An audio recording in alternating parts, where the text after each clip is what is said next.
Hazrat Urwa bin Zubair radiyallahu anhu says there were three deep scars on the body of Hazrat Zubair radiyallahu anhu. One of them was on his shoulder. He says, in my childhood, I would insert my fingers in it.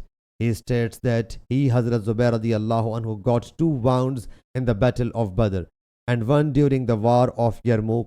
Urwa says, when Hazrat Abdullah bin Zubair radiyallahu anhu was martyred, Abdul Malik bin Marwan said to me, O Urwa, will you recognize the sword of Hazrat Zubair radiyallahu anhu?